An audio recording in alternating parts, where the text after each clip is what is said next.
नमस्कार दोस्तों, अगर आप ऐसी दिल छू जाने वाली कहानियां सुनना पसंद करते हैं तो हमारे चैनल को सब्सक्राइब करना न भूलें। आज मैं आपके लिए एक ऐसी कहानी लेकर आया हूं जो आपको सोचने पर मजबूर कर देगी। तो चलिए शुरू करते हैं। अरे, हम तो कल ही शादी कर चुके। जब अनन्या ने ये बात कही तो मायाजी के होश उड़ गए। अपने बेटे की शादी का पता ही नहीं चला। कैसे हो सकता है ये? क्या सचमुच प्यार इतना अंधा बना देता है कि परिवार की परवाह ही नहीं रहती? या फिर कोई और राज छुपा था इस जल्दबाजी में? आज की ये कहानी है मायाजी की, जिनके सामने अचानक एक ऐसी सच्चाई आई जो उन्होंने कभी सोची ही नहीं थी। एक माँ का दिल कैसे टूटता है, कैसे जुड़ता है और कैसे फिर से प्यार से भर जाता है, ये सब आप इस कहानी में देखेंगे। ये कहानी है लखनऊ के एक छोटे से मोहल्ले की। मायाजी पिछले 40 साल से उसी घर में रह रही थी। उनका बेटा आरव एक अच्छी कंपनी में इंजीनियर था। पिछले कुछ महीनों से आरव घर कम आता था, हमेशा काम का बहाना बनाता रहता था। मायाजी को पता था कि उनका बेटा बड़ा हो गया है, शायद कोई लड़की पसंद आ गई होगी, मगर वो इंतजार कर रही थी कि आरव खुद बताएगा। आखिर मां बेटे का रिश्ता जो था। उस दिन शुक्रवार था। मायाजी ने आरव को फोन किया और कहा, बेटा, कल शाम घर आ जाना, कुछ बात करनी है। आरव की आवाज में कुछ घबराहट थी। मां, मैं अकेला नहीं आऊंगा। क्यों बेटा, कोई दोस्त आ रहा है? मायाजी ने पूछा। नहीं मां, बात यह है कि मैं कल अनन्या के साथ आऊंगा। वो मेरी। आरव की आवाज अटक गई। कौन अनन्या?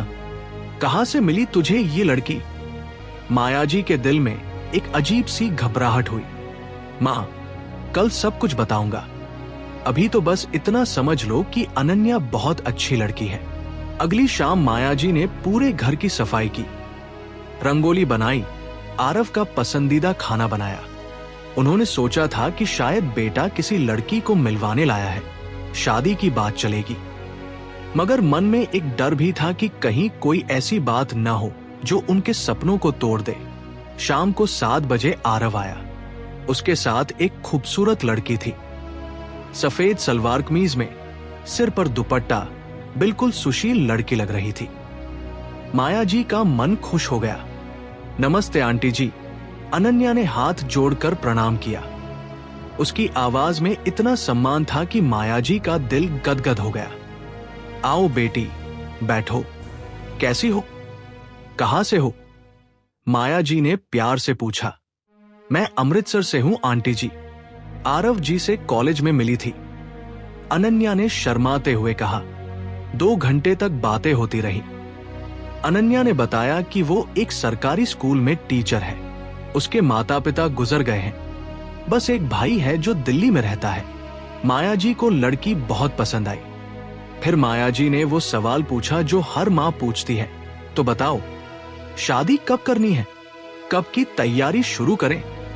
और तभी अनन्या ने वो जवाब दिया जिसने मायाजी की दुनिया हिला दी। अरे आंटी जी, हम तो कल ही शादी कर चुके हैं। मायाजी का चाय का कप हाथ से छूट गया। कप टूटकर जमीन पर बिखर गया, बिल्कुल वैसे ही जैसे मायाजी के सपने बिखर गए थे। क्या कहा तुमने? मायाजी की आवाज कांप रही थी। आरव घबराकर आगे आया। मां, सुनो तो, बात यह है कि। चुप। मायाजी ने हाथ उठाकर आरव को रोका। उनकी आंखों में आंसू थे। बिना बताए, बिना पूछे, बिना किसी रस्म रिवाज के ये कैसी शादी है? अनन्या की आंखें भी भर आई। माफ करिए आंटी जी, हमें लगा कि आप नाराज हो जाएंगी। आरव जी कहते रहे कि पहले मम्मी से बात कर लेते हैं, मगर मेरे भाई का ट्रांसफर हो रहा था और। तो क्या हुआ? मायाजी का गुस्सा फूट पड़ा। भाई का ट्रांसफर हो रहा था तो शादी की इतनी जल्दी क्यों थी? कौन सा आसमान टूट पड़ने वाला था? अनन्या ने सिर झुका लिया। आरव ने समझाने की कोशिश की। मां, बात यह है कि अनन्या प्रेग्नेंट है। ये सुनते ही मायाजी के होश उड़ गए। वे कुर्सी पर धम से बैठ गई। क्या कहा? प्रेग्नेंट? शादी से पहले? नहीं मां, गलतफहमी है। आरव ने तुरंत सफाई दी। हमने कोर्ट मैरिज कर ली थी महीने भर पहले, मगर अनन्या को लगा कि आप नाराज होंगी, इसलिए हमने सोचा कि पहले आपसे मिलवा देते हैं, फिर बताते हैं। मगर अब जब आपने शादी के बारे में पूछा तो माया जी सब कुछ समझ गई। उनका बेटा महीने भर से शादीशुदा था और उन्हें पता तक नहीं था। निकलो, निकलो यहां से, माया जी चिल्लाई। मेरा कोई बेटा नहीं है। मैंने किसी की बहू को घर में नहीं बुलाया। आरव और अनन्या चले गए। माया जी रात भर सोई नहीं। वे बार बार सोचती रहीं कि कहां गलती हुई, कहां चूक गई। वे अपने बेटे को समझने में अगले दिन सुबह पड़ोसी रमाकांत जी आए। वे माया जी के पुराने दोस्त थे। क्या बात है माया? कल रात आरव और एक लड़की को परेशान होकर जाते देखा। सब ठीक तो है? माया जी ने सब कुछ बता दिया। रमाकांत जी ने धैर्य से सुना। माया, मैं समझ गया। तुम्हें लग रहा है कि आरव ने तुम्हें धोखा दिया है, मगर सोचो, अगर वो तुमसे पूछता तो तुम क्या जवाब देती? मैं हाँ कह देती। लड़की अच्छी है, तो फिर परेशानी क्या है? आरव को डर था कि कहीं तुम मना न कर दो। प्यार में आदमी गलत फैसले भी लेता है, मगर गलत नियत से नहीं, डर से। मगर रमाकांत जी, उसने मुझसे झूठ बोला, महीने भर से छुपाया। क्या ये गलत नहीं? गलत है, मगर इंसान है वो भी। और फिर माया, अब तो हो ही गया है। अब तुम्हारे पास दो रास्ते हैं, या तो बेटे को खो दो या फिर एक बेटी पालो। उस शाम माया जी के मन में एक तूफान मचा हुआ था।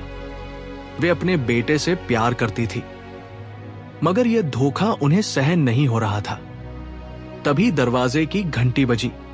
माया जी ने दरवाजा खोला तो देखा अनन्या अकेली खड़ी है। उसकी आंखें सूजी हुई थी। साफ लग रहा था कि रात भर रोई है। आंटी जी, मैं माफी मांगने आई हूं। आरव जी मना कर रहे थे, मगर मैं आना चाहती थी। माया जी ने कुछ नहीं कहा। आंटी जी, मैं समझती हूं आपका गुस्सा। आपका हक था कि आपके बेटे की शादी में आप शामिल होती। हमने वो हक आपसे छीना है, मगर विश्वास मानिए, हमारी नीयत गलत नहीं थी। अनन्या ने आगे कहा, आरव जी हमेशा आपके बारे में बात करते रहते हैं। कहते हैं कि मम्मी दुनिया की सबसे अच्छी माँ है। मैंने सोचा था कि पहले मिल लूं आपसे, फिर सच बताओ। मगर जब आपने शादी के बारे में पूछा तो मैं घबरा गई और सच कह दिया। माया जी अभी भी चुप थी। आंटी जी, मैं जानती हूं आप हमें माफ नहीं करेंगी, मगर बस इतना कह देना चाहती हूं कि मैं आरव जी से बहुत प्यार करती हूं, और मैं आपका भी उतना ही सम्मान करती हूं जितना अपनी मां का करती थी। अनन्या ने अपने बैग से एक लिफाफा निकाला। ये हमारी शादी की तस्वीरें हैं। मैं चाहती थी कि आप देखें। हमने मंदिर में शादी की थी। आरव जी ने कहा था कि मम्मी को पता चले तो कम से कम ये संतुष्टि रहे कि रीति रिवाज से शादी हुई है। माया जी ने लिफाफा लिया, तस्वीरें देखी। आरव लाल सेहरा बांधे हुए था, अनन्या लाल लहंगे में। दोनों के चेहरे पर खुशी थी, मगर आंखों में कहीं गम भी था। आंटी जी, एक बात और कहना चाहती हूं। आरव जी को बहुत दुख हो रहा है। वो बार बार कहते हैं कि मम्मी नाराज है। प्लीज उन्हें माफ कर दीजिए। गलती मेरी भी है। अनन्या चली गई। माया जी रात भर तस्वीरें देखती रहीं। अगली सुबह माया जी ने आरव को फोन किया, बेटा घर आजा, अनन्या को भी ले आना। आरव की आवाज में खुशी थी। सच मां, तुमने माफ कर दिया? पहले आ तो जा, बात करते हैं। 2 घंटे बाद आरव और अनन्या आए। दोनों डरे सहमे थे। माया जी ने अनन्या के हाथ पकड़े। बेटी, मैंने रात भर सोचा है, मैं गलत थी। आंटी जी, अनन्या हैरान थी। हाँ बेटी, मैं अपने गुस्से में भूल गई थी कि शादी का मतलब सिर्फ रस्म रिवाज नहीं होता। शादी का मतलब है 2 दिलों का जुड़ना, दो आत्माओं का मिलना। और ये जुड़ाव मैंने तुम्हारी आंखों में देखा है। आरव के आंसू निकल आए। मां, मुझे माफ कर दो, मैंने गलती की है। बेटा, तूने डर से ये फैसला लिया था, मैं समझ गई हूं, मगर आगे से कोई बात मुझसे मत छुपाना। माया जी ने अनन्या की ओर देखा। और तुम बेटी, अब तुम इस घर की बहू हो। मैं चाहती हूं कि हम फिर से शुरुआत करें। अनन्या ने माया जी के पैर छुए। मां जी, मैं कभी आपको निराश नहीं करूंगी। उस दिन से माया जी का घर फिर से खुशियों से भर गया। उन्होंने महसूस किया कि रिश्ते सिर्फ खून से नहीं बनते, बल्कि प्यार और समझ से बनते हैं। कुछ दिनों बाद माया जी ने पूरे मोहल्ले में अनन्या के लिए एक स्वागत समारोह रखा। उन्होंने कहा, ये मेरी बहू है, भले ही शादी हो गई हो, मगर स्वागत अभी बाकी था। उस दिन अनन्या ने माया जी से कहा था, मां जी, अगर मेरी मां जिंदा होती तो वो भी यही चाहती कि मुझे एक अच्छी सास मिले। माया जी ने समझा कि कभी कभी जिंदगी हमें वो नहीं देती जिसकी हमें उम्मीद होती है, मगर जो देती है वो उससे भी बेहतर होता है।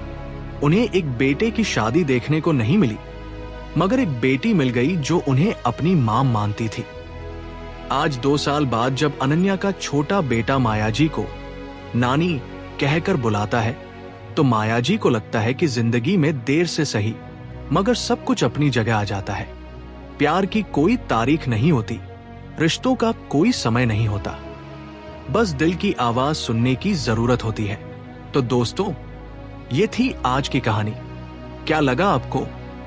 कमेंट में जरूर बताएं। अगर आपके साथ भी कोई ऐसा अनुभव रहा है तो शेयर करें। और हां, ऐसी ही दिल छूने वाली कहानियों के लिए हमारे चैनल को सब्सक्राइब करना न भूलें और बेल आइकन दबाकर नोटिफिकेशन ऑन कर लें। मिलते हैं अगली कहानी में। धन्यवाद।